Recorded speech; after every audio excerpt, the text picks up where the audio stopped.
शासनाची गाईडलाईन आहे 4 जुलै 2019 रोजीची. त्याचं तंतोतंत पालन करावं का आणि पालन केलं नाही तर तो काही गुन्हा ठरणार आहे का, तर ह्याविषयीचा निर्णय दिला गेला आहे 15 जुलै 2024 रोजी जस्टिस शर्मिला देशमुख यांनी. तर विषय साधारण असा होता, एक सोसायटी रिडेव्हलपमेंटसाठी जाते. डेव्हलपमेंटला गेलेल्या प्रकारामध्ये 79A खालच्या गाईडलाईन्स ज्या दिल्या गेल्या त्याचा म्हणजे तंतोतंत पाळल्या गेल्या नाहीत आणि त्याच्यामुळे त्यातला एक मेंबर जो असतो सभासद त्याला ते योग्य वाटत नाही आणि म्हणून तो रजिस्ट्रारकडे जाऊन कंप्लेंट करतो की अशा पद्धतीने 79A च्या गाईडलाईन्सचा पालन केलं गेलं नाहीये आणि त्यामुळे तुम्ही आता ही कमिटी आहे त्यांच्यावरती ऍक्शन घ्या आणि त्यांना बरखास्त करा. तर अशा प्रकारे जेव्हा 79(3) खाली त्यांनी एक अर्ज केला रजिस्ट्रारकडे. त्याचा जेव्हा रजिस्ट्रारकडे अर्ज येतो तेव्हा रजिस्ट्रार प्रथमदर्शनी म्हणतो की मला हे सगळं करण्याचा अधिकार नाही, तुम्ही परत घेऊन जा कंप्लेंट. तो नाही म्हणतो. नंतर काही त्याच्यामध्ये परत प्रकार घडतात की परत पुनर्अर्ज केला जातो.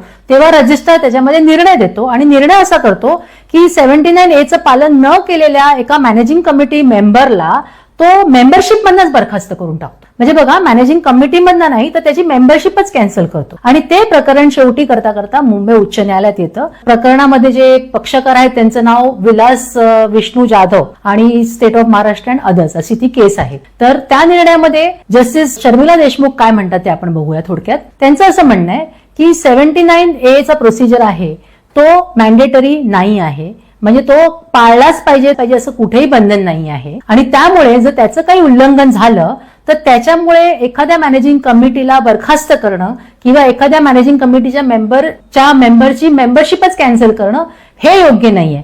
तर हा निर्णय त्यांनी सुस्पष्ट असा निर्वाळा दिलेला आहे की मुळात 79A जी गाईडलाईन्स आहे त्याच्यामध्ये कुठेही असा सेक्शन किंवा क्लॉज नाही आहे की ह्या तत्वांचं जर तुम्ही पालन केलं नाही तर त्याच्याबद्दल तुम्हाला ही पनिशमेंट होईल. म्हणजे बघा, शक्यतो जेव्हा तुम्हाला कायद्याला पाहिजे असतं की तुम्ही एखादी गोष्ट पाळावी तेव्हा तसं पुढे त्या कायद्याच्या पुस्तकात लिहिलेलं असतं की याचं तुम्ही हे पालन केलं नाही तर त्याची ही पनिशमेंट आहे.